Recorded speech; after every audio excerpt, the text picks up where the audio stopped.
You are about to enjoy an It Takes Three Network podcast.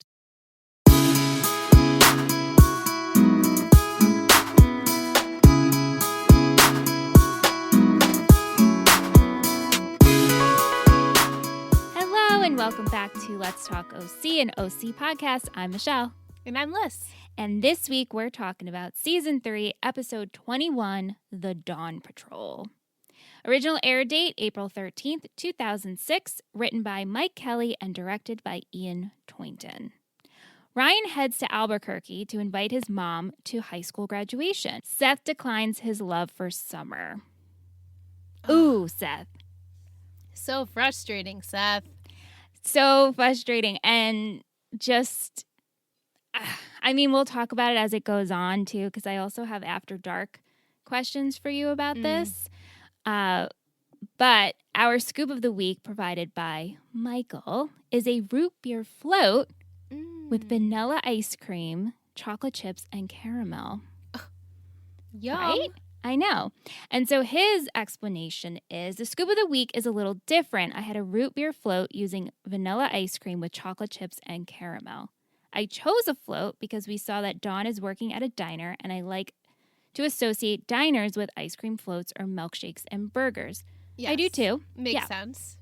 I decided to go with a little spin on the traditional float and use vanilla ice cream with chocolate chips and caramel because the relationship between Dawn and Ryan is not your traditional mother-son relationship. Also, Taylor said she heard chocolate and sugar send endorphins to your brain, so that's a plus. Yes. Good one, Mike.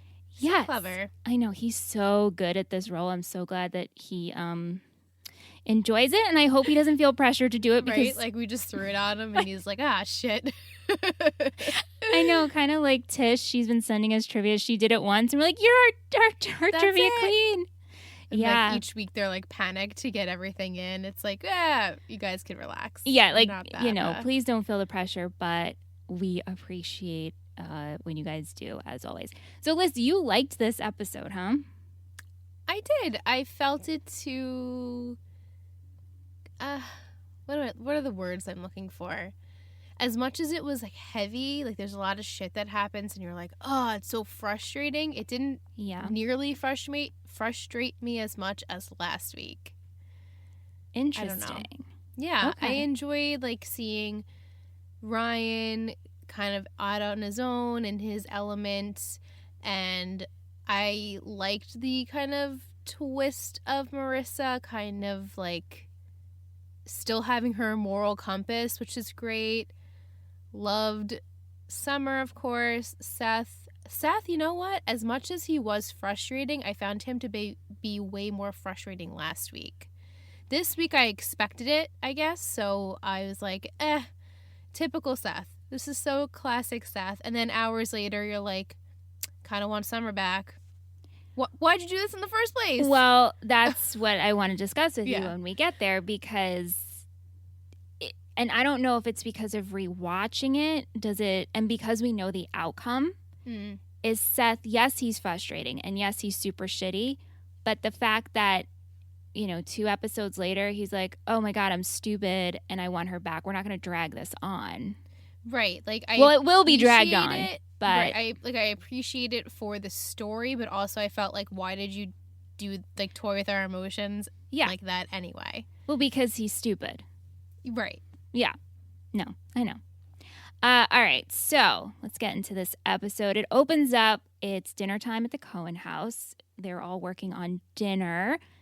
Seth has become quite the grillsman. He's making swordfish, and it's funny. Swordfish look very good. Yeah, and he makes a joke about how there's no need to become a fisherman after all, which is a dig towards Ryan. And I loved how Ryan was like, you know what? It probably wasn't the best path for me.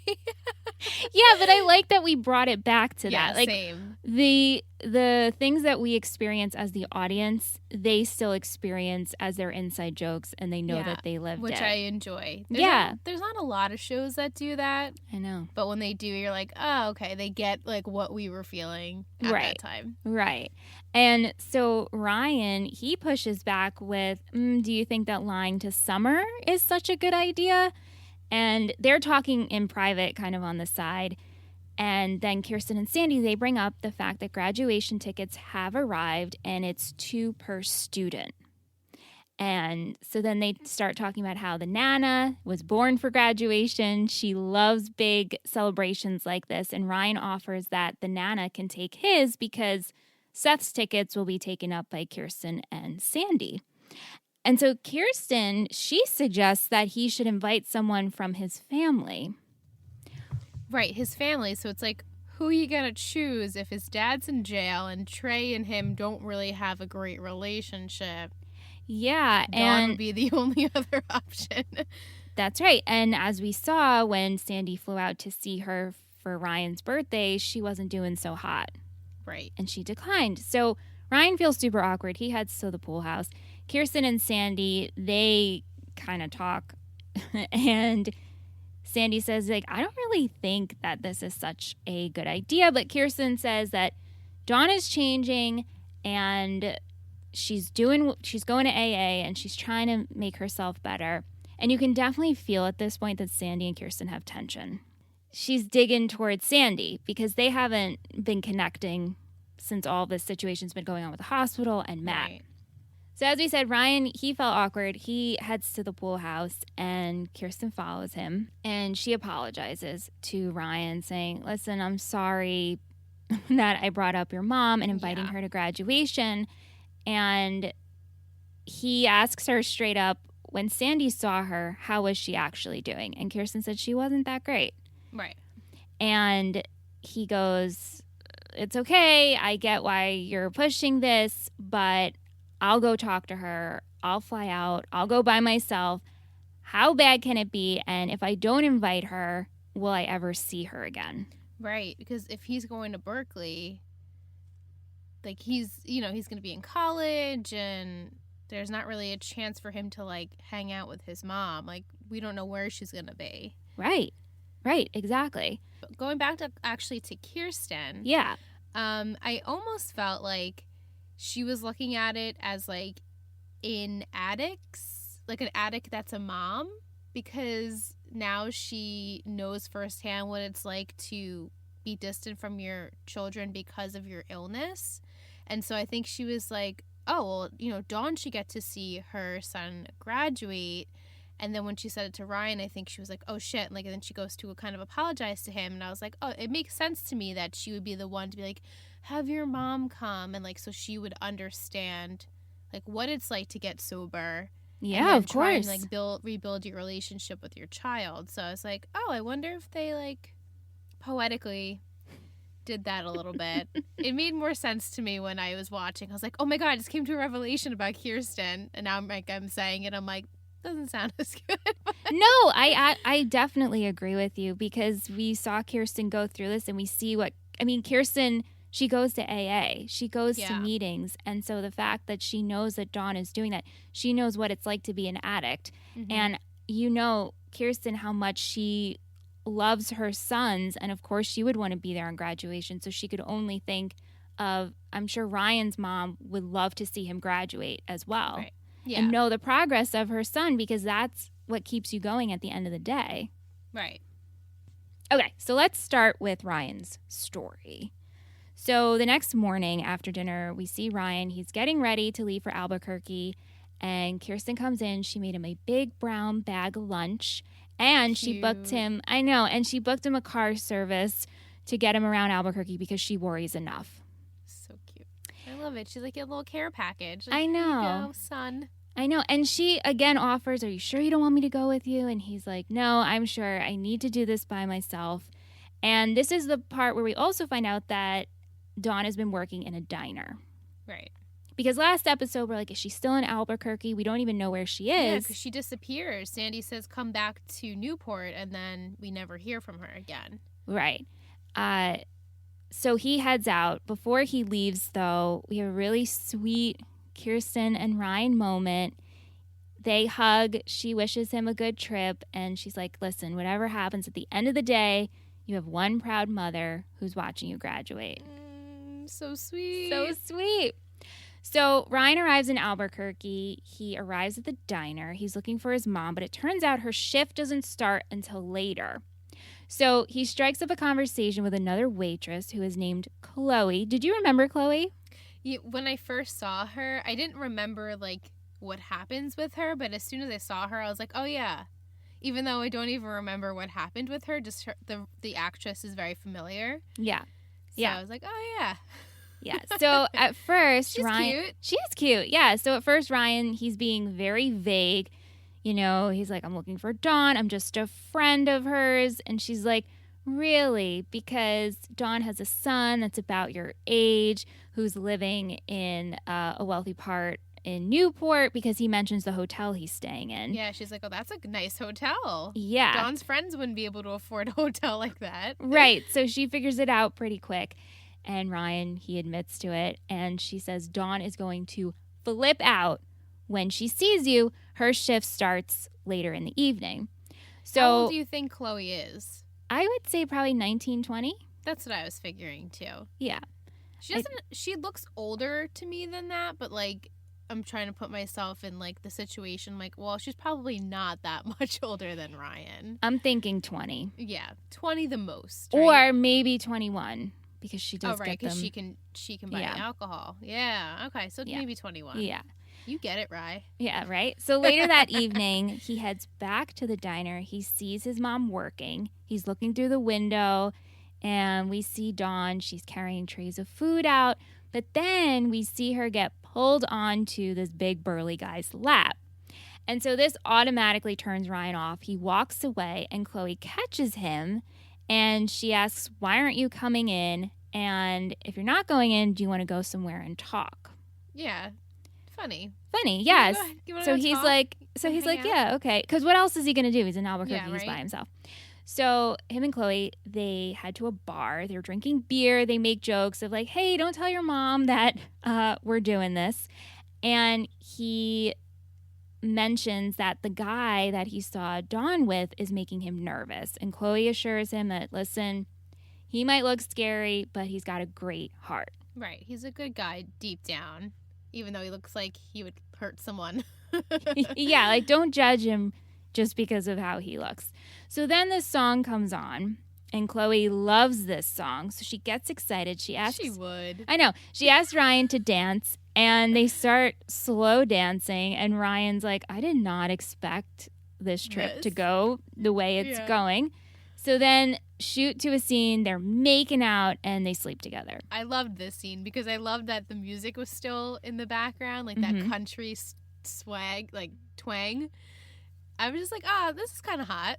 Yeah. You know, because I'm thirsty for Ryan, as always, but I just like, I like free, single, non-committal Ryan. It's just good. It's just good to watch. No, it is good, and it's also mutual. Exactly. They both know exactly what's happening here, and they're both on the same page. For once, Ryan's on the same page with someone in terms of hooking up with them. Yeah. But after they're done, she's getting ready to leave, and she sees the 2 graduation tickets on the nightstand. And she's like, oh, is that why you're here? Are you going to ask your mom to graduation? And he says, yeah, kind of. And she's like, okay, well, don't worry. I'm not going to tell Dawn anything, and thank you for the company. So at this point, he calls Seth about his hookup.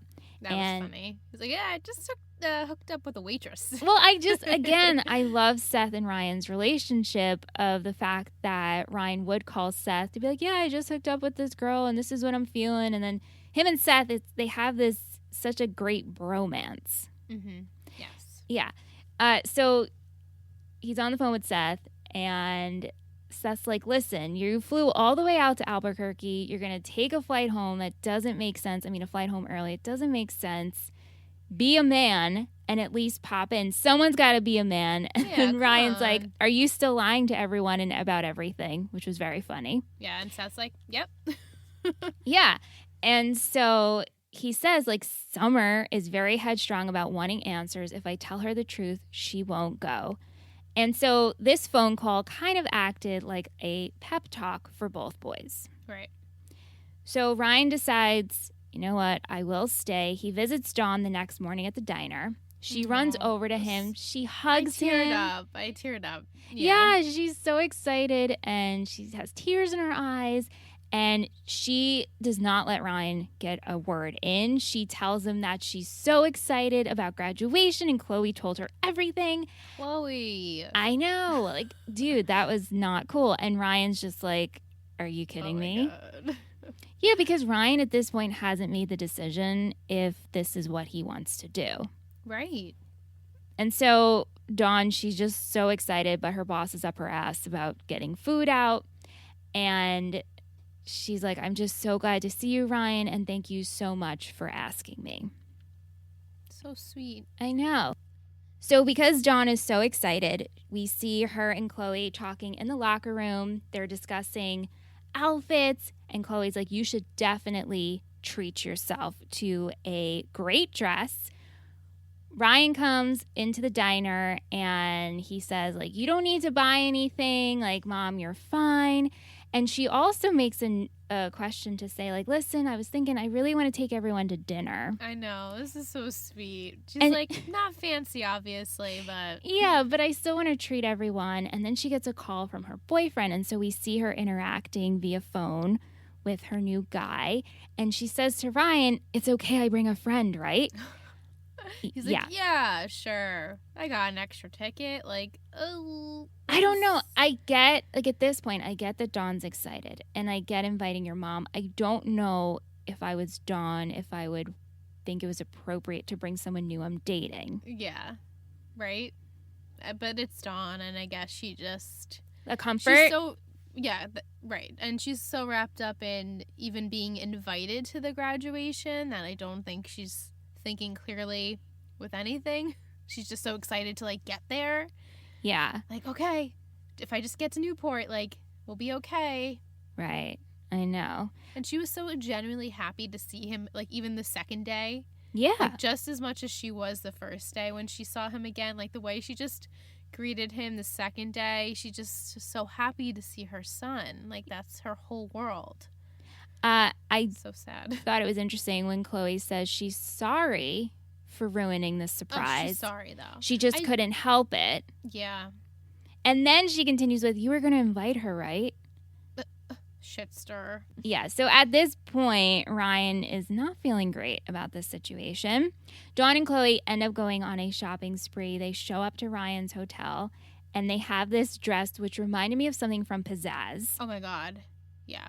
Pizzazz is a dress store here on Long Island with, like, loads of, like, prom dresses and sweet 16s and bar and bat mitzvah. Well, not bat mitzvah dresses. Like, it's just very formal, but also very Long Island. Yeah. You know? You guys know what we mean. But this dress definitely is something Dawn would wear. Totally. It's nothing that Kirsten would nothing never Kirsten would wear. Dress. Yeah, and it's, you know, it's a blue and it's got rhinestones and it's low cut. And she even makes a point, it's nothing Kirsten would wear. It's a little low cut.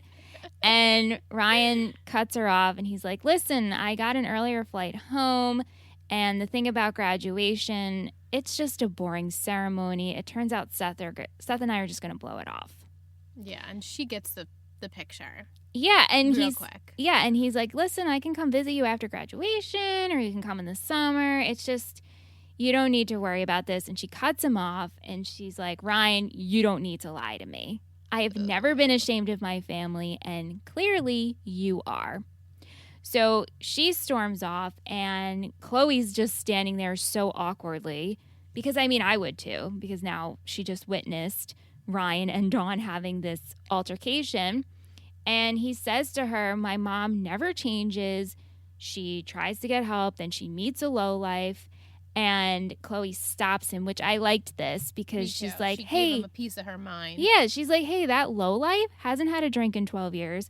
They actually met in rehab, and he's a really good guy for her. Yeah, and he's like, well, I didn't know that. She's like, well, you never asked. He's like, I need to head to the airport. And she's like, I'll give you a ride. I made this mess. But yeah, you did. But before I drop you off, I need to show you something first. So she takes Ryan to the diner and she shows him Dawn's locker. And the whole locker is just pictures of Ryan and stuff that Kirsten has sent to her that has to do with Ryan. They have their Christmas card in there, his old baseball photo, the invite to his 18th birthday party at the bait shop. And she's like, Ryan, you're her whole life. And so Dawn enters and she's like, don't judge me because my eyes are red. I wasn't drinking. It's because I was crying. Yeah. Aww. I know. And she's really trying. And she says, I'm trying to hold it together. And, you know, I'm doing the best I can. And finally, Ryan realizes, like, okay, my mom is trying. Yeah. And they hug it out. And it's so sweet. They do. And he's like, you know, I might live in Newport, but I'm still your kid after all. Right. Which resonated. And so him and Chloe, they leave, and he thanks her like, hey, your little intervention for the family actually worked. And then she kisses him on the cheek. Goodbye. Goodbye, Ryan. When this happens in TV shows, the kiss on the cheek I just don't like the kiss on the cheek. I don't like kisses on the cheek. No, I don't like kisses on the cheek with stuff like this, like the goodbye kiss on the cheek of bye, it's been cool, or it's been rad, or we're not actually a couple, or anything. It's just like the random, the lingering, like the last little linger I have to give you to remind you of what you witnessed and had. Right, but also like not go too much and kiss you on the lips. Right, just a tender little kiss on the cheek. Yeah. Anyway, so let's head over to Sethimer. The first we see of Seth and Summer post-breakup, they're both at school. Seth is eyeing Summer. She looks really sad. He looks really sad. And of course, Taylor, she oversees both of them looking sad, and she knows something's up. Yeah. So she heads over to Summer, and she's trying to spit all this positivity towards her. And Summer's like, listen, Taylor, I don't want any of that. And she tries to give advice. And Summer's like, I just don't understand. How could he lead me on? So we get into Brown together, and then all of a sudden he decides we shouldn't go together. And 2 years ago on that coffee cart, he declared his love for me, and none of this makes sense. And Taylor, she makes a point to say, yes, I remember that. You didn't see me, but I was there. Right. Another thing for like the audience, like, oh, Taylor just shows up at the school, but like, no, guys, she's been there the whole time. She was there the entire time. And this pep talk, or not really a pep talk, but this talk that she has with Taylor actually inspires her. And she's like, you're right. He's hiding something. I have a plan. Right. Because she's like, there's no way that he gets this and then just dumps me. Like, I'm way hotter than him, and there's just no way that Seth would ever let this go. There has to be something wrong he's hiding from me. Well, he didn't even really give her an explanation either of just the fact of, oh, I don't think I want to go to Brown anymore, but you still should. Right.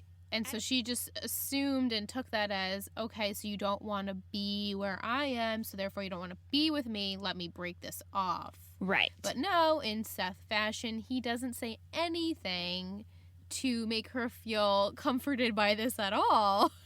And so she's forced to break up with him. Yeah.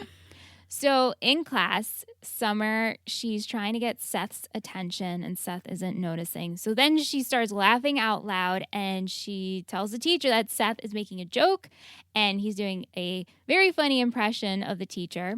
And so both of them get called out. They get in trouble, and they're heading to Dr. Kim's office.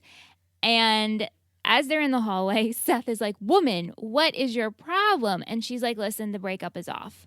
Right, and she's like, this is the only way I knew how to get your attention. Right. Like getting them in detention. Like, well, the other thing is I don't understand. I guess he's either A, ignoring her phone calls, or has he not showed up to her house? None of these other outlets have worked. This was the only thing to do is for both of them to get detention. So, right, yeah.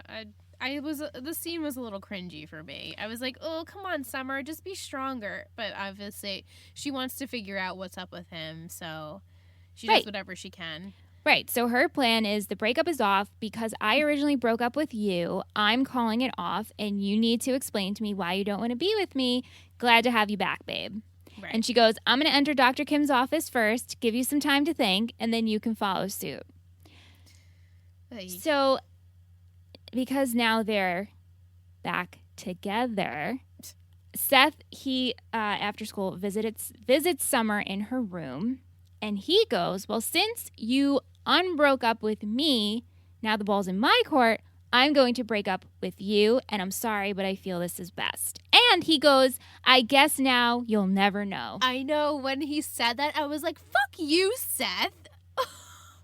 Now you're making it like just so unnecessarily like nasty. Like, you did not need to add that in to fuel her fire even more. Like, you broke up with her. Well, you made her break up with you, and now you're gonna treat her this way. Like, he's like, I've been trying to say nothing this whole time, so I don't say any other lies or anything stupid. It's like you're saying, literally every time you open up your mouth, you say something stupid.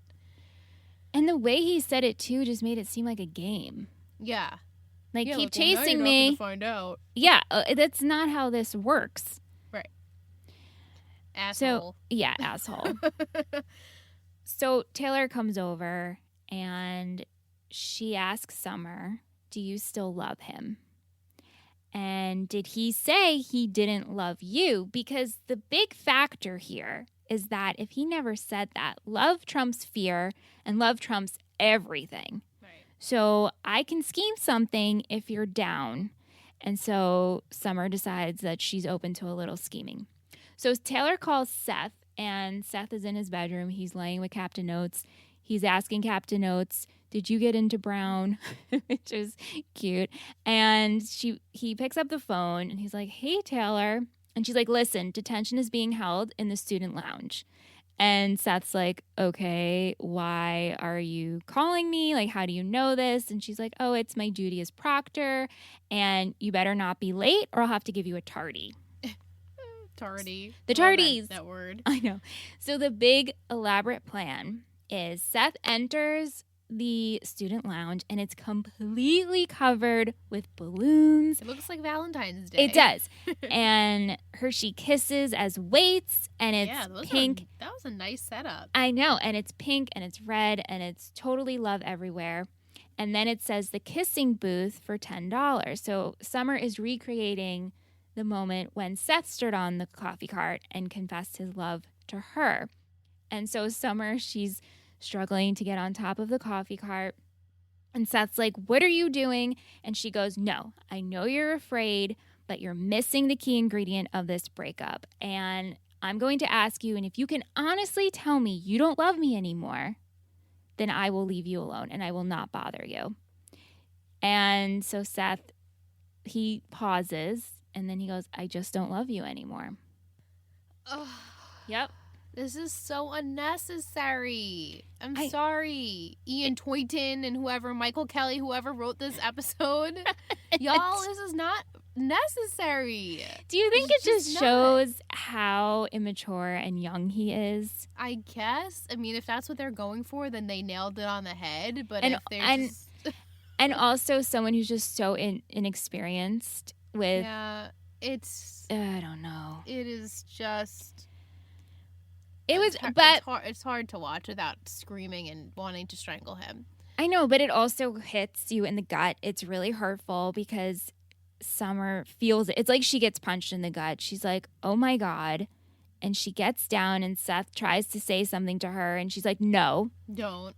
And she just sits on the floor, and Taylor is there to comfort her. I love this. But the kicker is her and Seth still have to sit in detention together. I know. So I'm like, oh God, I could not even look him in the face. How am I going to go sit for however many hours in the same room as him and like not be hysterically crying or wanting to vomit or like just I can't even imagine. I would be so just devastated. Yeah. So Marissa. Let's go over to our girl Marissa. We first see her. She is getting out of the shower, and Volchuk just makes himself comfortable and enters her bedroom. And he says that he spoke to the maid and he has his way and he can pretty much schmoozed her to get in. And Marissa, she's in a robe, and Volchuk is trying to get some sexy time. He's trying to get in that robe as fast as possible because he was in Baja last time we saw them. And Marissa, she stayed back for the college sweatshirt party. So Julie, she interrupts this. She enters and Volchuk tries to shake her hand. And she's like, get that grimy paw away from me. And she says, like, listen, you personify everything that's bad for her. She kicks him out. And Marissa, she claps back and she's like, do you want to sleep with him too? Yeah, I know.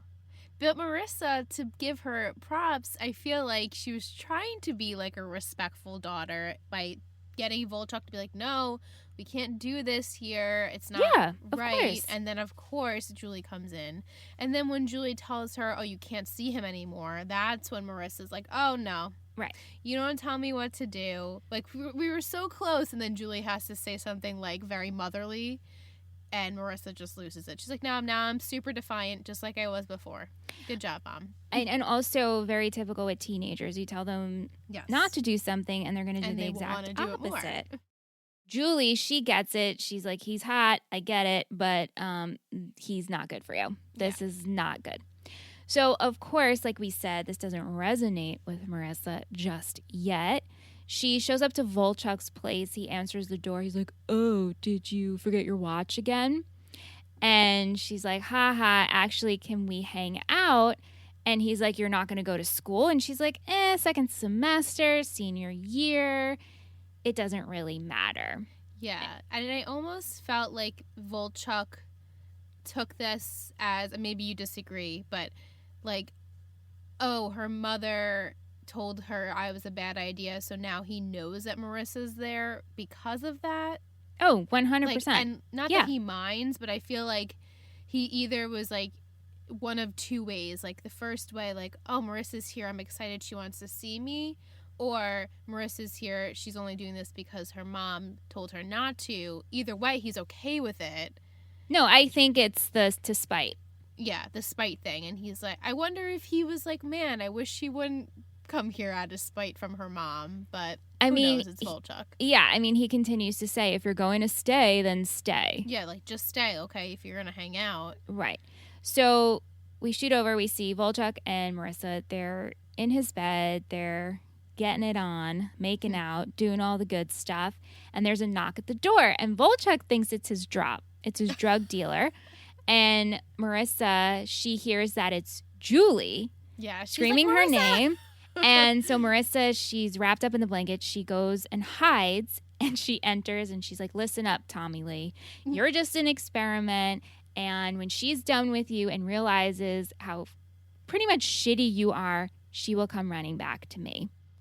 And I love this. I love that Julie fought for Marissa. I also love that Marissa overheard her mother saying these things about her. Right. I wonder if, now I'm just like literally dissecting every little scene, but I wonder if Julie knew that Marissa was secretly there and like said, not that she wouldn't have said that anyway, but like kind of like, here's my lesson, like, and you'll come back when you're ready because mommy loves you. Mommy will do anything for you. I think her saying it, she would have said it anyway. But yeah, either way, she would have said it. She definitely knows Marissa's there.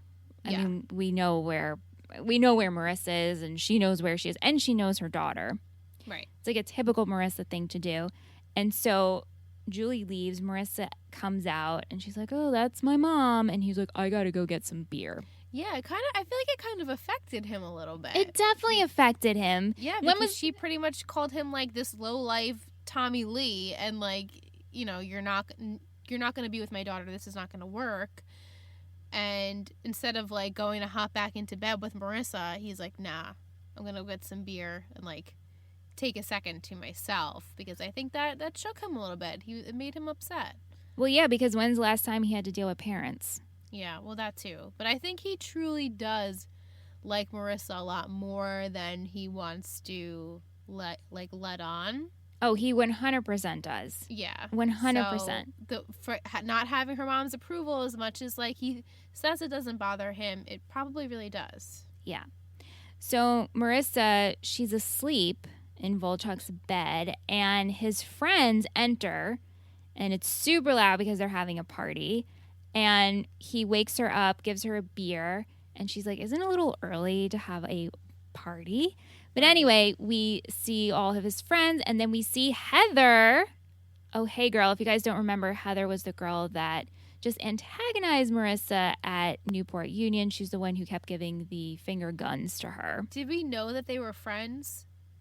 Well, no, but I mean, it makes sense. You can assume that she'd be in that type of crowd. Yeah, but the shitty I was like, crowd. oh, I don't remember if they ever show them being friends beforehand. But either way. I'm not sure.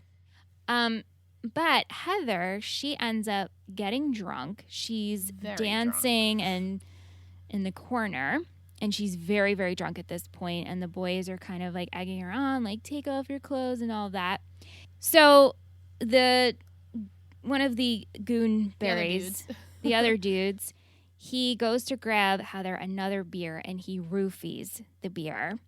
And Marissa sees. Yeah, Marissa sees this, and she sees him bring the beer to Heather, and he's pretty much forcing it down her throat. Right, like, chug this beer. So this is so hard to watch. I know. And so Marissa, she's watching all of this happen. She sees the boys bring Heather outside, and at this point, she's getting a call from Julie, which she chooses to ignore because she follows the boys outside, and she sees that a couple of them are hovering in front of the van, and she knows Heather is inside the van, and she's like, hey guys, I left my jacket in the van, and is it okay if I just grab it? And they're like, no, you don't need it right now. And she said, oh, Volchuk said I could get it. And she sees that they're taking turns taking advantage of Heather. She's passed out. Her clothes are coming off. So bad. Yeah, and so she shuts that down quick, and we see her putting Heather's clothes back on, which I was goodness. Thank God for Marissa. Yeah, thank God for Marissa. I know. But then they push her and stuff. Like, it's not. Oh, yeah. No, she could have gotten herself in a very bad situation. Yes. But luckily she didn't. And thank God that Marissa wasn't that drunk. Like, she can hold herself and was aware of her surroundings and was noticing what was happening. Yeah. Do you think that they gave Heather something even before they roofied her? Because she seemed to be, like, the only seriously drunk one there. Yeah. Unless she was on, like, maybe some other type of drug or something like that. But she just seemed to be, like, the one everyone was, like, whispering about and watching, and like I thought seemed like way more drunk than everyone else. Originally, I thought she was drugged and drunk, but then when we visually see him put something in her beer, I'm like, oh, maybe she was just really drunk, and this is the first time he's roofing her. But I was like, there's no way, she's got to be on something else. Yeah. Right. Last but not least, Sandy. Do we have to? And the hospital situation. There's a lot of back and forth in this episode between Sandy, Griffin, and Matt. First, Griffin and Sandy meet up, and Matt isn't giving in. He wants money, which I feel like the back and forth has been happening for so long. We did this already. But whatever. So Sandy's like, listen, I'll let the cops deal with this. And he goes, nope, I'm making Matt my problem. And so Griffin's like, well, good luck to both of you. So then Matt and Sandy meet up, and Matt gives Sandy a projection of his earnings. And pretty much what he wants is in a severance package. And what he's going to do is blackmail Griffin. Right, because he still has that proof. He still has the proof. And he's going to say, I will give the proof to Griffin if Griffin pays me the money, right? So not only is this tension super high, and like we said, Sandy and Kirsten have been on the rocks for quite some time at this point. She calls him and she says that, you've been leaving early and you don't say goodbye. You've been coming home late and you don't let me know you're coming home. You don't kiss me goodnight or anything. And she goes, Sandy, I need you to come home tonight. I need you home by 7. We're so disconnected. And Sandy agrees. You're right. We need to talk about this. Yeah. So Matt and Sandy, they talk again. And it turns out that Griffin will pay him the money for the evidence, for what he has on him. And Matt's like, with the money, I'm going to start my own business in Chicago. Great for you, Matt. Mm-hmm. So happy for you. So the night that he's going to meet with Griffin, Sandy decides, without Matt or Griffin knowing, that he's going to show up in the parking lot, the sketchy parking lot. Luckily he did. But Kirsten calls Sandy because she made this beautiful dinner and she set up candles for date night at 7 p.m. and Sandy did not show up. And we see Sandy looking at his phone, seeing that Kirsten is calling him. He does not I pick up. thought it said no service. Oh, did it say no service? I thought it did. I could be wrong, though. I was like, oh. Or maybe he gets a that's why he's not voicemail? answering. He doesn't pick up. Okay, yeah. Either way, he wasn't there by 7. Either way. He's not there. He's not there. So Sandy's waiting in the car. He sees Matt get out. And so then Sandy gets out. And he goes over to Matt's car and he opens up the back seat of the door. But now Griffin and Matt don't see this happening. Griffin gives Matt the money and then Sandy enters and he's like, oh, this was all a bluff. There's no actual files. Pretty much Sandy is saving Matt's ass and Matt is... Otherwise this guy was going to kill him. Yeah. Or just beat the shit out of him again. Right. And so Matt is like, well, yeah, I figured if he knew he was guilty, he would pay up anyway. And Sandy's like, so you never had any evidence? And he's like, well, and Griffin's like, you're wasting my time. Yeah. Ramsey. So he takes off. Sandy gives him severance pay. And Sandy, he has the files. Yeah, he's like, I got this. Thank goodness. We could have done this 2 episodes ago. We could have done this never. And just never. Done this. Yeah, you're right. But we probably could have done this last week. Yeah. When Matt comes to see Sandy, and we could have just summed it up then. We could have just summed this up. I know. But like we said, that Kirsten's at home and she's super upset. She reaches for a bottle of wine that is underneath the sink. And all I kept thinking to myself was, why is there alcohol in the house? Yeah. Who bought that bottle of wine? Right. Either Kirsten did at a time where she thought she was going to need it, or they got it, as a gift or something. But you're, shouldn't be keeping that in the house if you have someone who could potentially open it up. Yeah, and start triggering their addiction again. And it's not even hidden. It's underneath the sink in the kitchen. Right. So super maybe accessible. It wasn't hers because I feel like she would have had a better hiding place, which is sad because maybe then I'm like, oh, if she's trying to get sober, she wouldn't need to have a hiding place. I don't know. But she ends up opening it and she does pour it down the sink. The entire bottle. Which I'm like, oh, the whole bottle of wine. Yeah, I know. But I'm thankful that she didn't drink it. Yeah. So the final scenes, Seth comes home and he enters the kitchen and he kind of talks to Kirsten, and obviously she just wants someone to talk to. All he wants is to talk to Ryan. And she's like, well, Ryan's not home just yet. He's like, is Ryan home yet? I miss my friend. I need to talk to him. I know. We see Sandy looking over the files, and he puts them away in his safe. Right. Julie, she's at home. She's having a cocktail, and Marissa comes home crying. Also teared up, too. Goes right for Julie to be comforted. Mom. I know. I'm sorry. We have Taylor and Summer in Summer's room, and Taylor's being really sweet. She's being a good friend. She's trying to make her feel better, and Summer just rests her head on her shoulder, saying, he doesn't love me. I love this friendship, though. I love it, too. It was developing, but Taylor was really great in this episode. She really was. Really there for Summer. I mean, Seth and Summer are her only friends. So, Ryan could be her friend, too, but... She cares about them, and Summer needed her because Marissa has been, last week was a good progression for them, but this week, not so much. Yeah. They're distant. And then the final scene, Ryan gets home, he enters the pool house, and Seth is sitting there in the dark, and he's like, hey, welcome back, buddy. How is your mom? And Ryan's like, were you really just waiting here the whole time to ask me how my mom was? And he's like, listen, I think I made the worst mistake of my life. We need a plan. I need to get Summer back.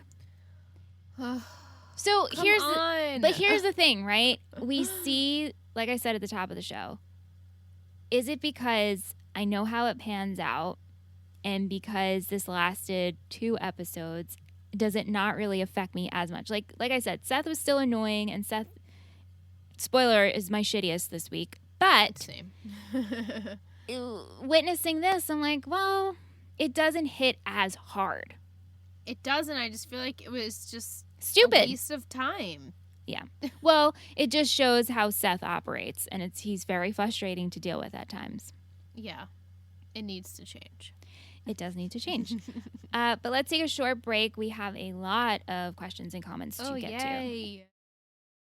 Hey, you! I have something exciting to share. What if I told you that we were running a very special offer? Good. I have your attention. Our network is turning 4. I am sure you have heard of Patreon by now, but if you haven't, it's a website where you can support your favorite creators like us. This platform is essential in allowing us to produce all those pods that you enjoy. Maybe you've thought about pledging but just haven't followed through yet. Now is your chance to join our Patreon family. For the month of May, new members can receive over 35% off our IT3 Podcast Network subscription. That's right! For only $4.99, you will be able to experience all of our bonus content that you're currently missing out on. Those perks include the ability to listen to our episodes a day early and without those pesky ads, hang out with us during our Zoom meetings and Netflix parties, access to our Patreon exclusive podcasts such as Riverpod and my new mini pod, Crashing Down with Liz, a Roswell-inspired podcast. In addition to all this, we think you'll truly enjoy getting to know everyone and form some pretty cool relationships. This is a limited time offer, and we would love to have you become part of our fam. Whether you choose to join or not, we still love each and every one of our listeners and appreciate all the support you have given us throughout these years. Come on, just think about it. We'll be here.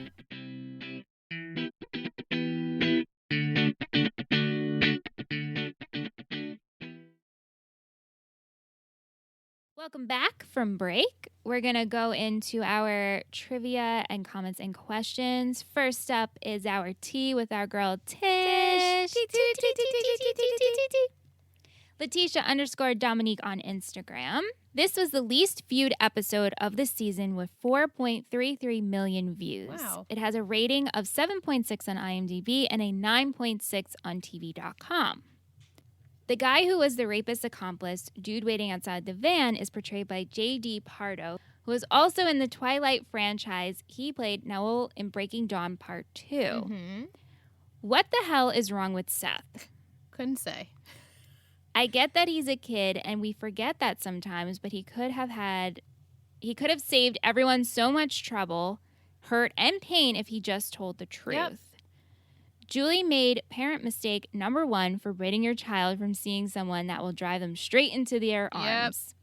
Yep. I totally forgot that guy spiked Heather's beer. That scene where the guy spikes the beer reminds me of the time Peyton was drugged in OTH, and the dudes even look familiar. Totally. Yeah, that's the Thank first thought you, I had Tish. was One Tree Hill. I mean, but it happens so, unfortunately, so frequently on TV shows and, of course, in real life. But yeah, I thought of Peyton like automatically. Yeah, I know.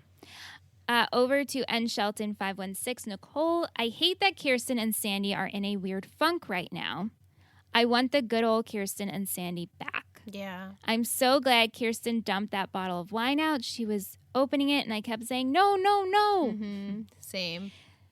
Seth, come on, really. I really didn't think he would tell Summer that he didn't love her. Way to stomp on her heart. I mean, I guess I understand what he's trying to do, but I feel like he's hurting her and himself more in the process. Yeah, like he didn't have to, like, that's like the worst thing you could say.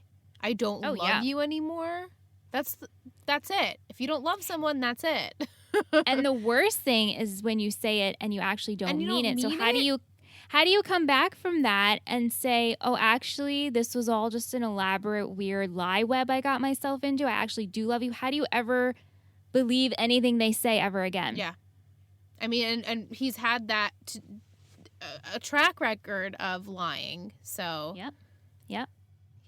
I'm glad Marissa followed those guys and saved Heather. I like that Marissa is potentially starting to come around, but I have a feeling it won't last long. And I love the Taylor and Summer moment at the end when Summer laid her head on Taylor's shoulder. I'm glad they are building more of a friendship. I think that's all for now. Thanks again, ladies. Thank you. Thanks, Nicole. Going over to our girl Vic at Muse Chick. She says, "Hey ladies, hope you're having a good day. That scene with Summer and Taylor was hilarious. Summer didn't want to talk, and then she talks on her own and thanks Taylor. I thought it was funny they referenced that Taylor was at Harbor 2 years ago. Summer is so funny. She even kissed him like her and Seth didn't have a huge fight." Yeah. Ugh. Yeah. I was scared there for a second when I saw Kirsten grab a bottle of wine.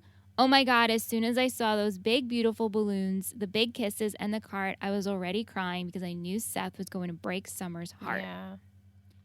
I'm glad Taylor was there for Summer. Also glad Julie just hugged Marissa without saying anything. Yeah, same. I was wondering, have either one of you ever been on a motorcycle? I haven't. I don't think so, actually. Why do you think Sandy holds on to those papers? Oh, because he's gonna get Griffin in trouble. At this point, let's just do it. I know. He knows Griffin is bad. We've known this since he beat the shit out of Matt and even before that. So, yeah. That not that I even remember what happens, but I could just assume that Sandy, being the lawyer that he is, would take that shit and report it. Right. Do you like that Julie went to Volchuk's place? I feel like Marissa needed to hear everything Julie said.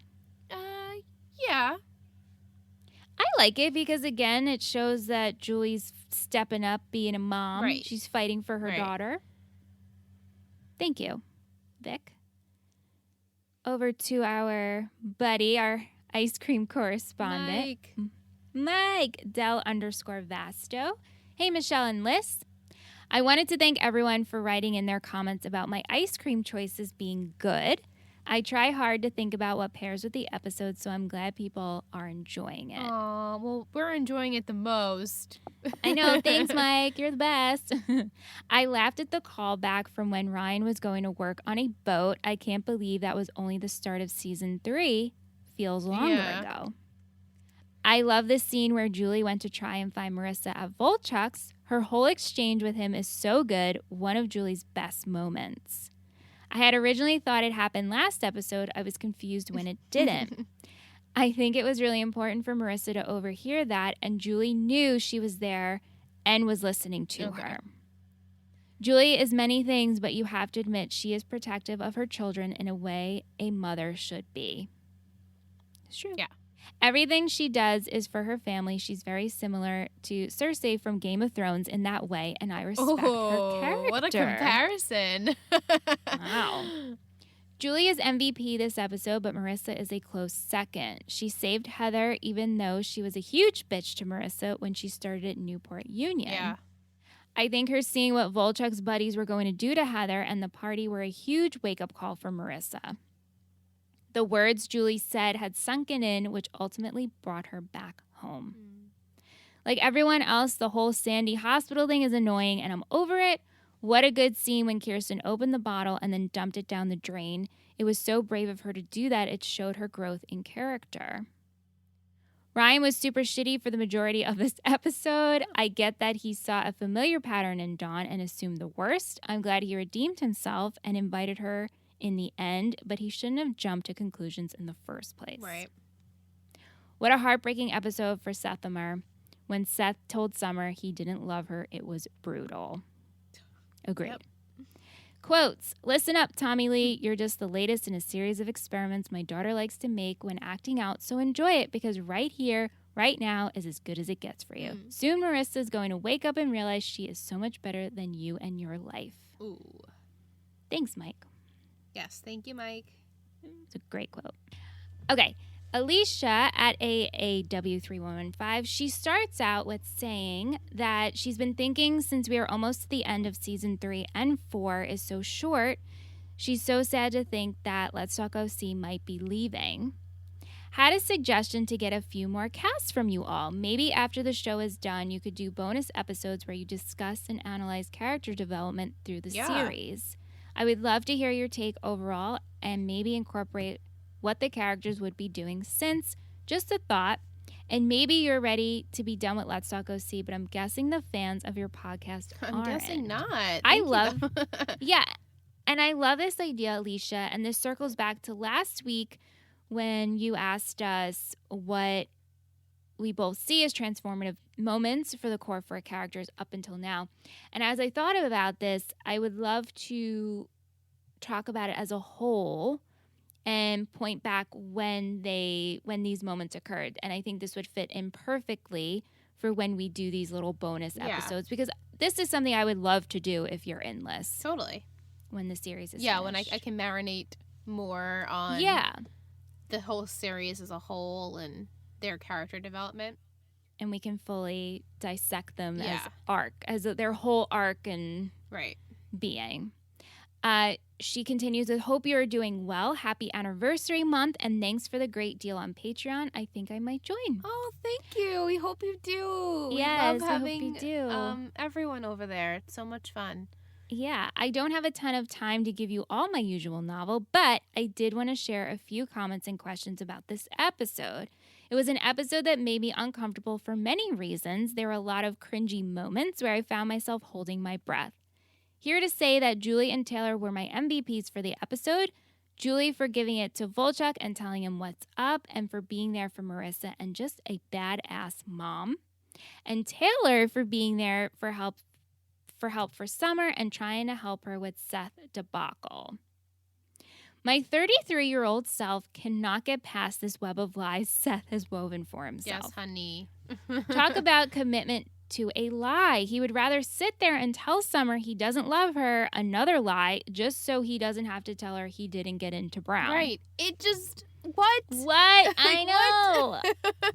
When you say it out loud, you're like, this is so fucking stupid. And I think that's when Seth realizes, when he literally told the person he's in love with he doesn't love her anymore. And he was like, I just made the biggest mistake of my life. What the hell is wrong with me? Like, you're spiraling, dude. Yeah. We see in this episode Marissa seeing a little bit more of the dark side being with Volchuk. I think the novelty is wearing off. She didn't really seem like she missed him. She was reluctant to party. And then there was a whole assault scene with Heather. Mm-hmm. The fact that Marissa still tried to stop this to someone who has been nothing but awful to her really shows Marissa's true character and the caring person she is. Right, like she's still in there. She's still in there. She is. Down. I don't know how anyone could have missed this. I don't know how I could have missed all of this when watching before. Do you think others have listening in see Marissa in a new light? I hope so. I hope so too. I know there are many of you that have reached out and said, I'm looking at it from a different view like you guys are, and so I think we're making some sort of influence on everyone. I hope. Yeah, I mean, especially with Marissa and Taylor. Yeah. I know a couple of you have said, okay, I'm starting to like Taylor and I'm starting to like what she's about. Yeah. Lastly, what is up with Ryan? He seems to be really busy lately, getting busy. Do you think this is usually what he is like with girls? I think it shows how much different his relationship with Marissa was. The fact that he wasn't like this shows their connection on a deeper level. Interesting. Yeah, I think this was probably past Ryan. You know, Chino Ryan, who is used to, you know, he's a good-looking kid, but he's also got, like, a good head on his shoulders, and so people think that's super endearing, and women, I'm sure, like, oh, and, like, even like we said, she's probably, like, 21. What does she care? Oh, he's 18, whatever. Like, he's hot and a good kid, so he just... But also, he's flying in for the weekend and flying out. Right, I mean, it's just easy access. You don't have to worry about it. Right. P.S. I'm really glad he invites his mom to graduation. She was so excited, and it was really sweet to see. Yeah, love that. And then last thing, a funny story to share. Today, a few of my 10th graders were talking about how they are watching The Outer Banks, which has been advertised as similar to the OC. I haven't watched it. Have either of you? Yes, Michelle has. Yes, it is very enjoyable. I wouldn't compare it to the OC, Yeah, though. but it has been. It has been compared to the OC, Gossip Girl, all the shows we podcast about, which I think is so weird because you're like, that's not really what it's about. But no. But I said to them, I wanted to watch that because I heard it was similar to the OC. And a bunch of them asked, what's the OC? Oh. And I said it's a fantastic show from the early 2000s that you should all watch. Maybe I'll get a few to watch, although I did say there are some inappropriate stuff that happens. So I told them they didn't hear it from me. LOL. I mean, you were 6. They're in 10th grade. So they're 16. Like, you were basically 17 when you started watching it, right? 2003. Well, so a little bit older. No, 16. 16, right. Yeah, so, no, you're prime age. That's the age that you watch these kind of shows, I think. And I think, honestly, it holds up. Obviously, I'm biased, but it's a great teen drama. Yeah. And just like me, who goes back and enjoys 90210 for what it was, I mean, that is so good. Right. And even shows like Melrose Place, and maybe because we grew up in the 90s, so obviously I like looking back of the nostalgia factor. Right, yeah. Of the fashion and using a landline and getting voicemails and all of that. But I think they would enjoy the OC. It's very easy to enjoy. Same. I agree. That's my hot take. But thank you guys for all of your trivia. We have a bunch of emails for After Dark, so we'll read those later on. All right. So before we get into our segments, just some music in this episode. George Jones, Sun Kill Moon, The Vines, Rob Zombie, Wolf Mother, and Ben Harper. And then I wanted to mention I am subscribed to Everything the OC's newsletter, which I highly recommend that you guys join. You're not going to be flooded with, newsletters like crazy. But just when cool things happen in the OC realm, you get alerted about. And I got this one on May 1st that Phantom Planet came out with a new EP after 12 years. Wow. Which is pretty cool. I haven't checked it out yet. But I told Aunt, so I know we're definitely going to check out. There's 4 tracks, and they recommend Party Animal and Bali Song. So nice. Super excited for that. And if you guys have already checked it out, let me know, because I need some new music in my life, and I would love it to be from Phantom Planet. Alrighty, so some fashion. What do you got, Liz? I liked Ryan's olive green short sleeve shirt. Mm-hmm. I loved Chloe's tan leather jacket. I also like Chloe's white skirt, like her white skirt. Yeah. I liked Summer's pigtails. So cute. I really liked that like slouchy, comfy, off the shoulder shirt Marissa had. It was like a graphic, it was really soft. Yeah. Yeah, and I loved her hair in this episode too.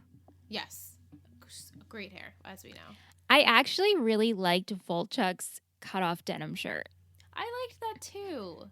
I feel like you never see that anymore, but I feel like it was really big then. Not then, but maybe before then, like late 90s. The denim. And it just works for his grungy lifestyle. Yeah, totally. I love Julie's blue top. With the turtleneck with like the cutout. I love that. That's all I have. Yeah, that's all I have too. Some quotes. What was your other option? Telling her the truth?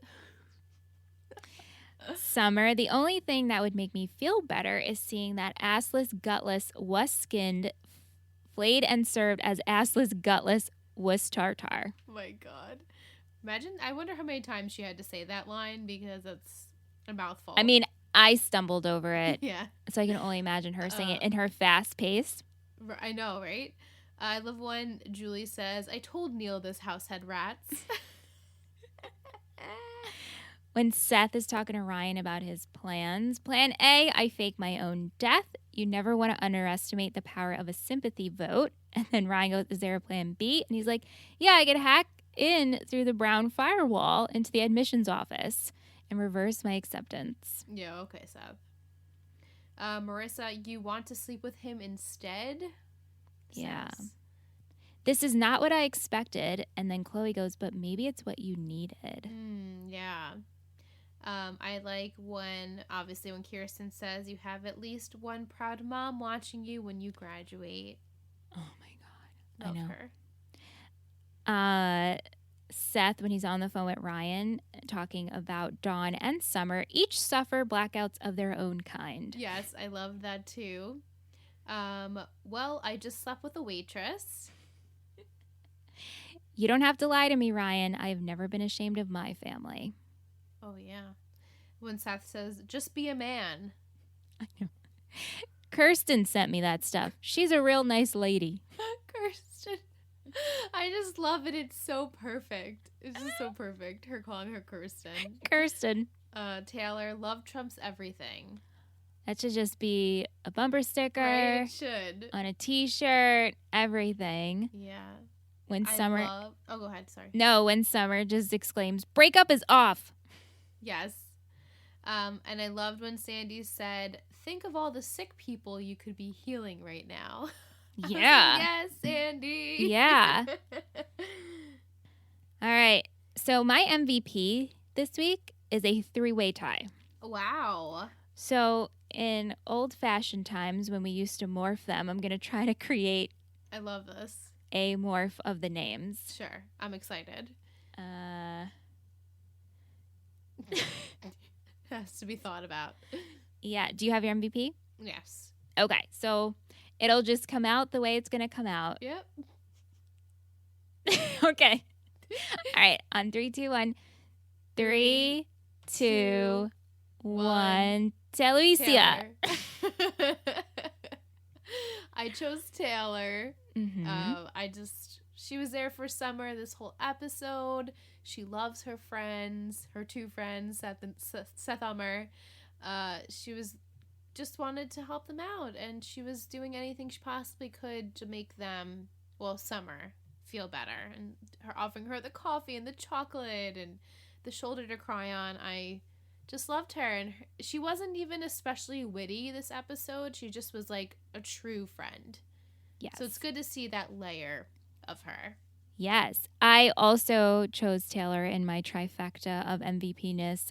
Julie and Marissa are also in there. Great choices. Marissa for rescuing Heather, and Julie for stepping up and just being the good mom came through. Yeah, agreed. So I enjoyed all 3 of those ladies. Yes. All right, so our shittiest. Our shittiest was already spoiled, but we can say it again. Sure. On 3. Sure. 3, 2, 1. Seth. Yeah. Seth. This whole episode is why Seth was shitty, so. Yeah, I mean, like the lying, and then hours later you're like, I fucked up. But again, it's not even that you fucked up. It's that you said you didn't love someone when you actually love them. When you do, that's like only shit you see in the movies. It's so awful. And I remember being in high school and dating my high school boyfriend and asking him, do you really not love me anymore? And him saying yes. And I remember that being so hurtful. But deep down, I knew he was fucking lying because he was. Like, it just, not that it was similar to Seth, but it's just because he was in a different headspace. And right. Like, that's what they can say to, like, make it better in a way. Yeah. It's not better. It's not like better. Getting you off the hook and letting them off the hook. Exactly. But it's really like if you just told the truth, maybe you guys could figure out a way to communicate, but right. You can't. You can't. Right. Can't. Patron of the week. Yes. It's patron of the week. It's patron of the week. It's patron of the week. Who will it be? It's patron of the week. So, as most of you know, this is our 4th anniversary of really podcasting together. So I wanted to honor all of the patrons who have stood by us. Yeah, some of them for many years since we started. They truly don't know how much they have done for us, how much we love every one of them. And these are all of our current pledges to the date of today, which is May 5th. Happy Cinco de Mayo, guys. In the past. In the past. So we start with I'll start in alphabetical order, of course, because I'm Alyssa and I always do everything in alphabetical order. It's like a roll call. Remember my roll calls? It is like a roll call. We have Alexis, Allison, Amanda, Ava, Bethany, Chloe, Daphne, Emily, Jillian, Jacqueline, Jessica, Jimmy, Caitlin, Kelsey B, Kelsey M, Kendall, Corey, Kristen, Logan, Michaela, Matthew, Michael, Michelle, Rihanna, Ryan, Sean, Shanna, Sophie, Steve, Teresa, Tish, and Victoria. What a beautiful roundup. Right? You are all patrons of the week. Thank you for bringing us to 4 years. We love every one of you. Seriously. Yeah, we do. Even the ones we never hear from. We still love you. We still love you. Thank you so much. Thank you. So good. Oh my gosh. Oh my gosh. Episode 22? I know. Oh my God. So wild. Every week we say this, like, I can't believe we're here. But now I'm like, oh my gosh, we're getting really close. Really close. Really, really, really close. It's and bizarre. I was thinking today while I was in my office that I call the shower. The shower. And you know. Yeah. And I'm like, will Liz and I get to watch the finale together at this point? I don't think so. You don't think so? No, the finale of 3. Oh, the finale of 3. I thought you meant the finale of 4. And I was No. like, oh my God, you don't think so? What, never getting out of really quarantine? bad. The finale of 3, no, I don't unfortunately think so, but here's hoping. Like, maybe. But you know what? Maybe it's for the best because I feel I'm going to cry a lot. Oh, yeah, I know. And might need like a moment where I just go in a fetal position and wrap myself in a blanket. And I think it's going to affect me way differently than it did the first time around. So, I'm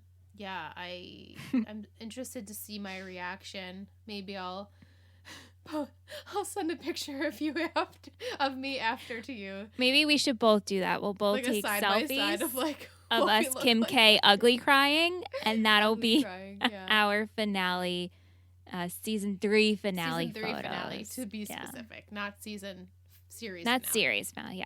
Okay, so your haiku for season 3, episode 22, the college try. Oh. Core 4 leave Newport for an exciting weekend. Can Seth make it work? No.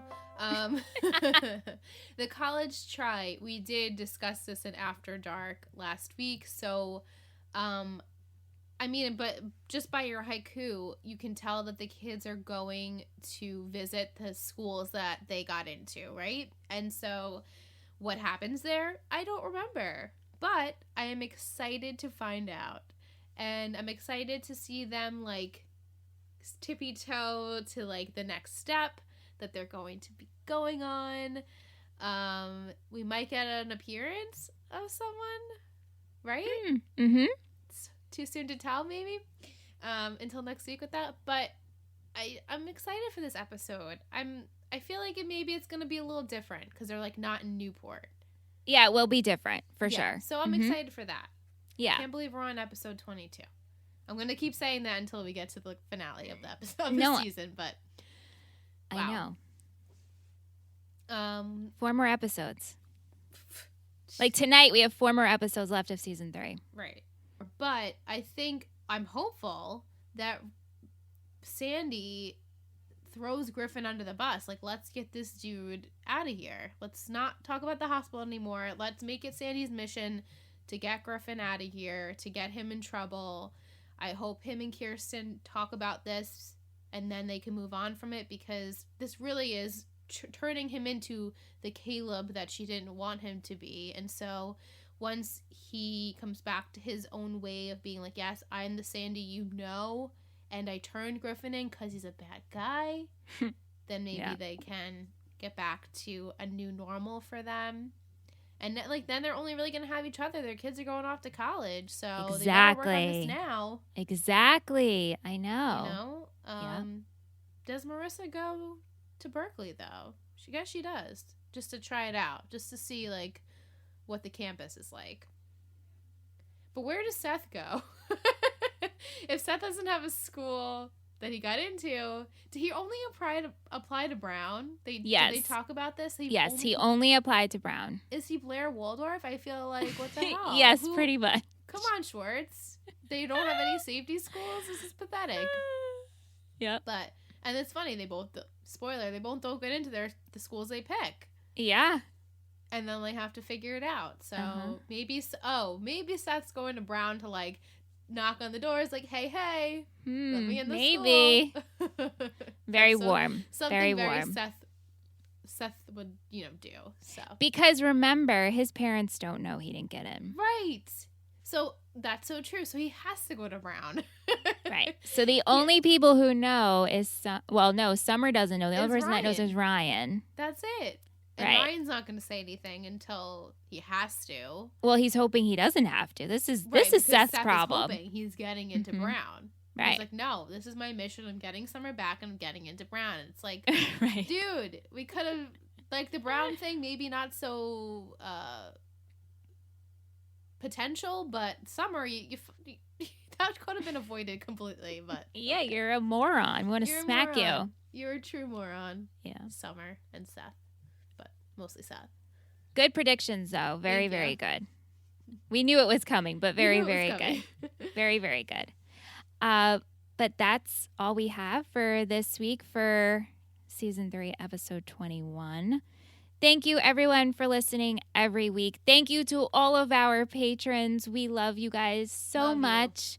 You guys make it possible for these podcasts to keep going every week. And for 4 years, I mean, the fact that in 4 years, that's a timeline in which one person enters high school and graduates. That's so true. So it's like we're graduating. I know. We're going to college with our cast, with the Gossip Girl and the OC cast. Yeah. So, but anyway, we're just super grateful, and we love everybody who listens. Thank you for joining us every week. If you want to be a part of the show and send us your questions and comments, you can hit us up on @Let'sTalkOC on Instagram and Twitter if you want to send us an email. We love getting your emails. We actually have 3 tonight to read on After Dark. That's letstalkoc@gmail. If you're an Apple Podcast listener and you're considering it but you haven't done it yet, we would love if you left us a review and rated us 5 stars. It would mean so much to us. Hope you guys are staying safe and healthy.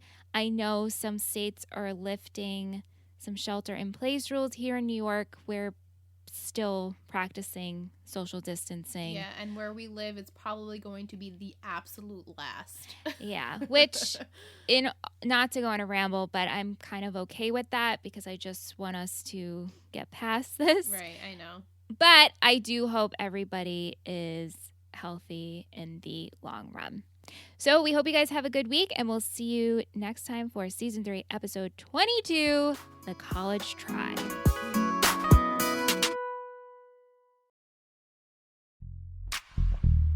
After dark. After dark. Let's talk OC. Let's talk OC.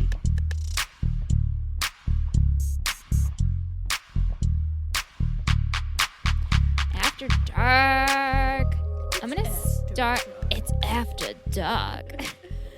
I'm going to start with Vic because she sent us an email and a message on Instagram. So let's start with her Instagram message for After Dark, her comments. I think Marissa got a preview of what her life would be like with Volchuk. Him appearing out of nowhere with a bunch of people and starting a party at the middle of the day. Hate me for saying this, I hate myself, LOL, but I thought it was cute that he didn't just go into his place and start partying, but he went to her instead to kiss her before he went back out with his friends. Girl? No, I hear you. I feel I hear you. I was totally. into it. Yeah. He brought her a beer, like, here you go, babe. Here you go. I got morning you. beer. The whole situation with Heather is scary. I think Marissa needed to see how dark Volchuk's world can be. I feel like it's a wake-up call, which made this scene when she goes to Julie so sad. Yeah, and I don't remember after the fact. For some reason, I thought that Marissa confronted Volchuk, like, in this episode, saying, like, something about, like, what his friends were doing, and he was, like, okay, not okay with it, but, like, didn't make it a point to, like, validate her feelings. Did I just make that up, or does that happen? I honestly don't remember. You don't remember? Okay. I really don't. I could be making it up. It sounds like something that could happen, but maybe probably didn't happen. Well, I don't know about that. It sounds like it could. You guys let us know. Yeah, they'll let us know. They'll let us know. So Vic wanted to write us an email on her season 4 Ryan and Taylor thoughts. Okay. So she says, I never believed I would root for a couple that gets together until the final season of a show, and where one of them was not from the main cast. But that's what I did with Ryan and Taylor. Thank you, Sean, for everything you said last week. I agree with all of it. Nice. I love the idea of Taylor with Ryan. I think since we really don't know what had happened, it's up to anyone's imagination. Mm-hmm. I don't think they were together during the whole montage. I like to think that they are at the wedding. They gave each other that knowing glance, and maybe they started dating again. Maybe. One thing, nice. Yeah, one thing I noticed about season 4 is although we see Taylor develop feelings for Ryan, and he does like her and tries to be with her, in the Chrismica, it needed to happen because he needed to be able to get over Marissa and the pain he felt. Mm-hmm. Maybe not forget her, but just let her go. Yeah. Then we see after that episode, he's a lot more involved with Taylor. He even uses the word girlfriend when he references her. Yeah, I kind of remember that. Mhm. Like, now that you talk about the Chrismica, how it's your favorite Chrismica, and everyone tells me, like, what happened, I'm like, oh, yeah. Yeah. And now I remember, like, how Ryan does kind of, like, let his guard down. It helps him bit. process and grieve. Yeah. He seemed really happy with Taylor. To me, it was like an adult relationship, although it sounded weird because they were only 18 or so. Taylor was always there for him, apart from her husband drama. There was nothing that really affected them. I think Taylor helped him in a lot of ways that year, and I'd like to think that one day they did get back together. Aww, That's just my opinion because I love Ryan and Taylor. I've never seen Ryan smile and laugh so much, and I believe he deserves to be happy, and he does fall in love with her. Totally. And I know, and maybe it's just the hopeless romantic in me, but the ending where he's on the phone and goes to the car and spots the kid, I would have hoped maybe he took another call in between and just said, okay, Taylor, I'll see you later, or something that would have confirmed it before asking that boy if he needed help. It's an open ending, and that's how I wanted the ending. You can hate me. I won't judge. No, never. No hate ever. I love that. I think it's better they did that because now we're talking about it how many years later. Like, you know, I think it's a good choice on their part, too. Like, it makes the whole audience go crazy because they're like, wait, what? Is it his child or not? Right, exactly. Thank you, Vic. I love your thoughts on Ryan and Taylor, and I love that people love Ryan and Taylor. Yeah, because I was one of them. Yeah, because it's an unexpected relationship, and you don't realize you like them together until you're kind of in it, and you're like, wait, oh, I actually really like this coupling. Yeah, I'm looking forward to it. We got an email from Monica. Hey, Monica. Hi, ladies. My name is Monica, and I'm a longtime listener, but I've never written in. I have some questions, comments for After Dark. I always found Summer's character in season 4 frustrating because I don't feel like they showed her grieving her best friend's death. Sure, you could say that Summer putting all her energy into activism was her way of dealing with it, but we never saw her really deal with Marissa's death. When we first see Summer in season 4, she almost acts like she has moved on. Maybe it's because we are supposed to assume that some time has went by. I would love to know if you agree or if you think that the sudden change in Summer when she goes to college was a good choice for season 4. Thanks. Love the show. Thank you. I truly don't remember where we pick up after the finale of this. Like, they've been in college for like a couple of months already or no? No. I'm trying to remember. I just remember Ryan Fight Club. situation. Me too. Like, it opens up with, like, the punching. And then I always felt that Summer, she completely shuts down, and I think she isn't. Part of, I'm mixing up scenes, so I don't want to speak until I see it. But I think Summer, she does put all of her energy and dives into school and activism because she can't deal with everything else that has happened to her. Because she does say at one point, she does talk to a therapist, and she says, I miss my best friend. And that happens, right? Like, now I'm like, did I imagine that? Because I'm pretty sure that does happen. And I think she just can't deal with life back in Newport. And it even gets really awkward with Seth because they're in a weird place in their relationship. Yeah, and I remember the college years for them being really awkward.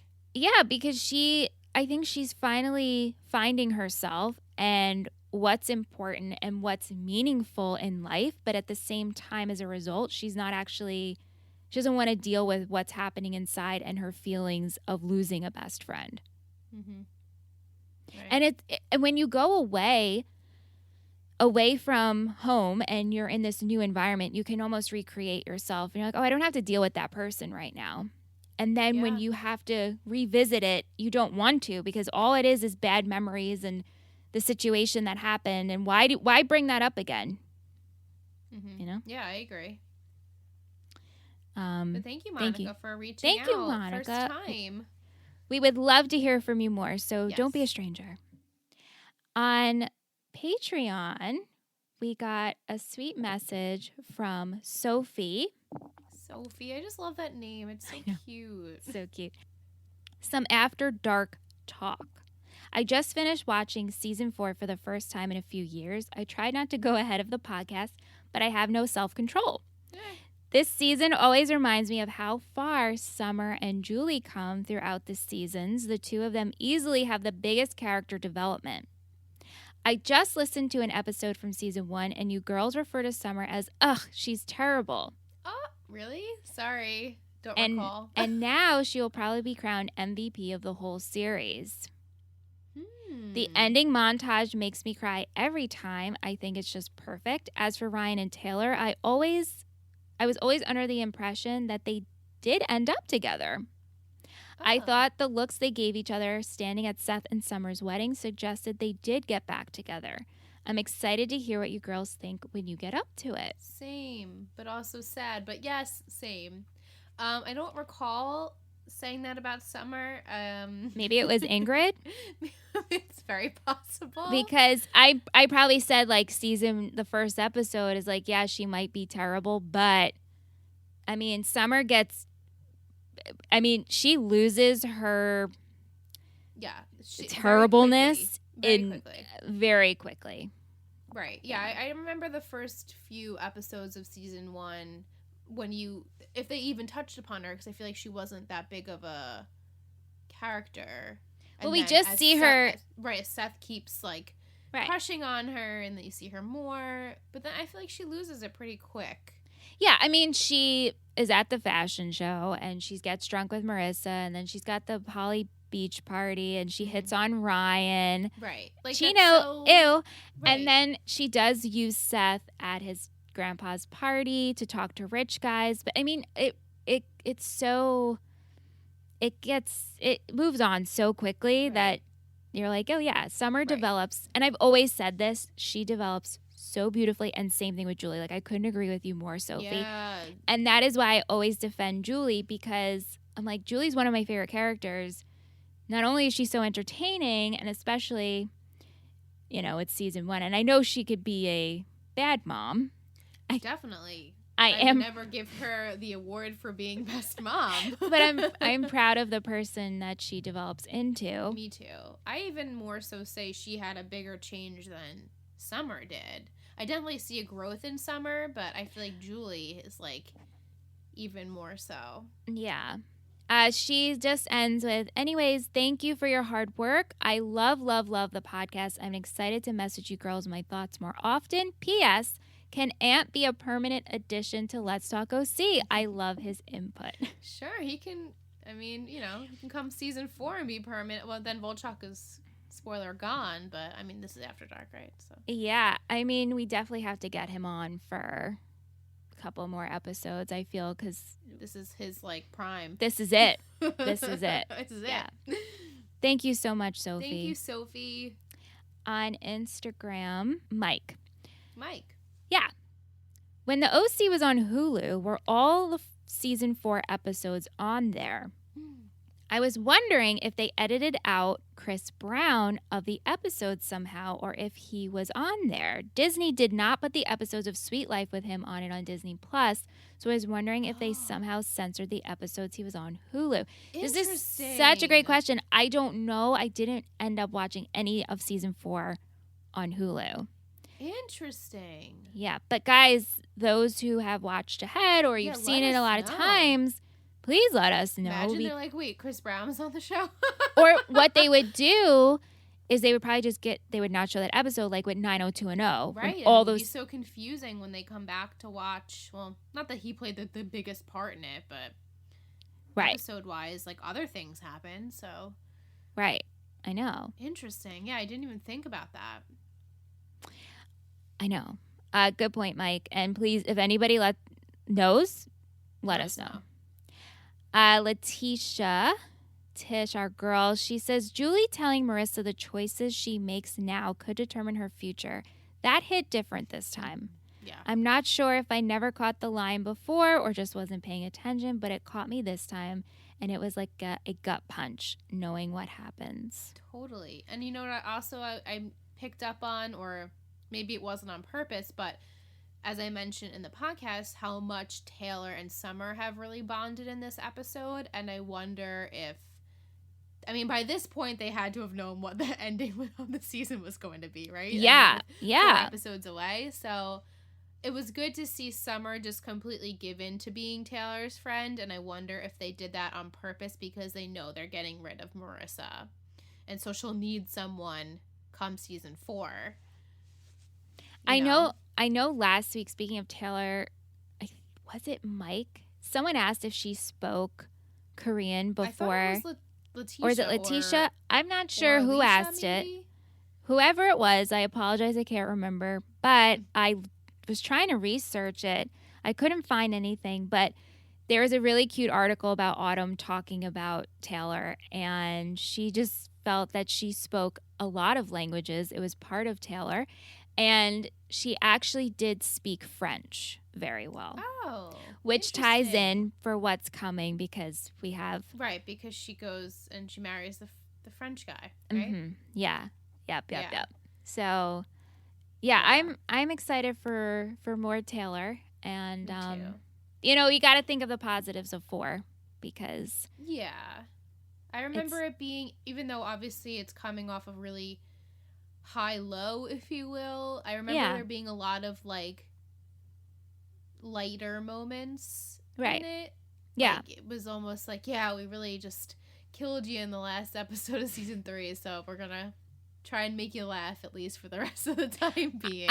I'm also looking forward to seeing, because we're so pro Marissa, and I can still say, now that we're 21 episodes into season 3, Marissa's still my favorite character. Mm-hmm. Yeah. Even with all of this. And you know what's weird watching so far what's happening? I'm like, her turning isn't really making her the worst. Right. It doesn't make her that bad. Like, and our first time around, I was like, oh my God, this I is know. awful. I can't, but I it's don't. not.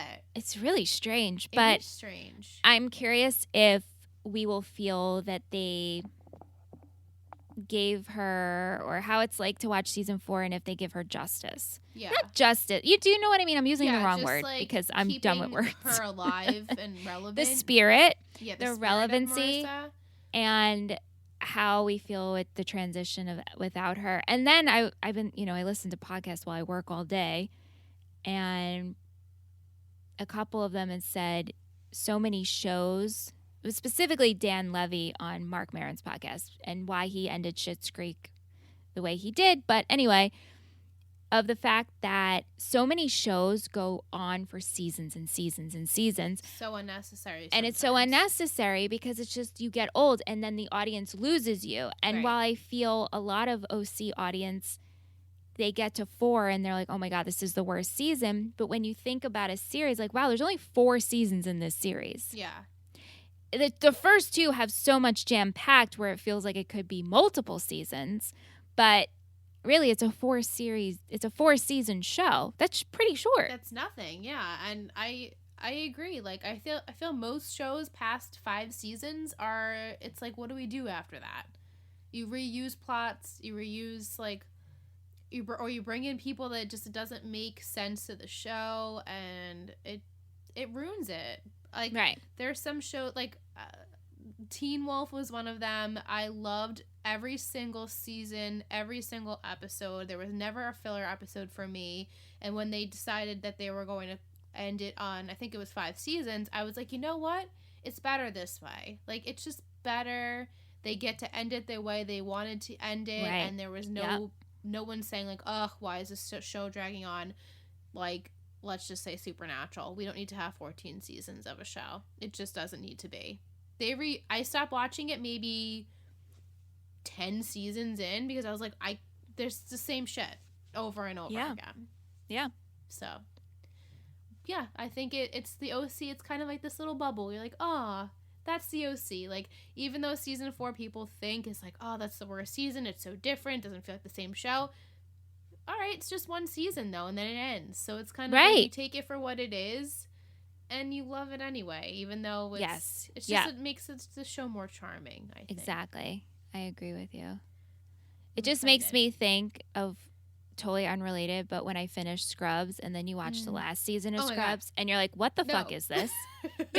I love Scrubs so much. Loved Scrubs so much. But the last season, I'm like, this was not necessary at all. Not at all. We didn't need to bring the new class in. It's just not necessary. Like, stop.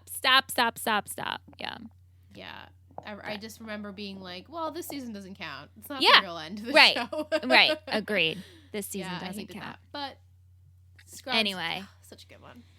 Anyway, that's all I have for this week in After Dark. Do you have any last words, Liz? No, that's just that we're trucking along, and I'm excited for 4. The more we talk about it, I get so excited. I am too. Yeah. Yeah, I'm really dreading these last 3 episodes of season 3 to an extent, or 4 episodes, I should say, because I know I can predict what Seth's gonna do. I know what happens to Marissa.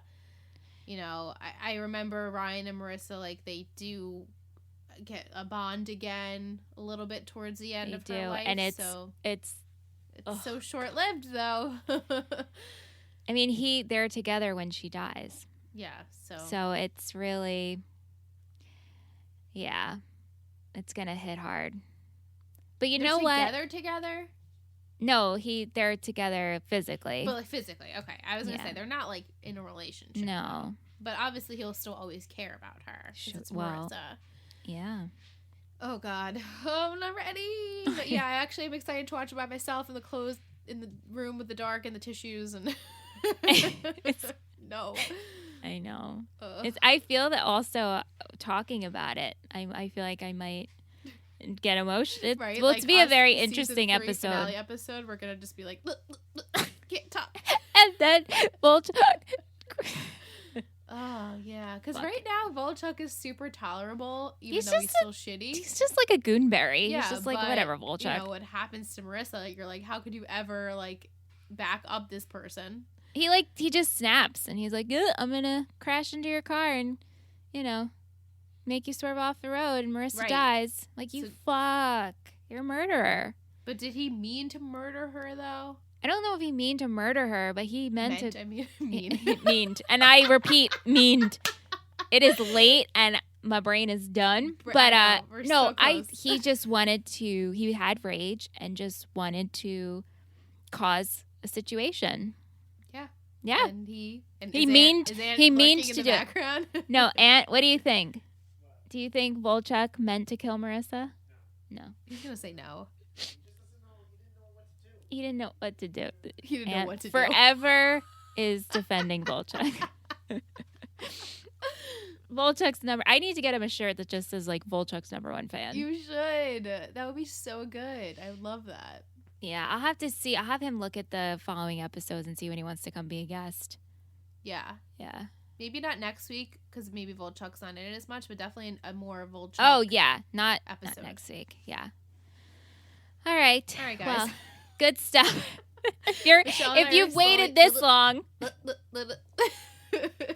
if you're still with us, have a great week. Yeah. Thank you guys for listening. We love you. Thank you for sending your questions. It's the best. Yeah. Fucking best. Thank you guys. Yeah.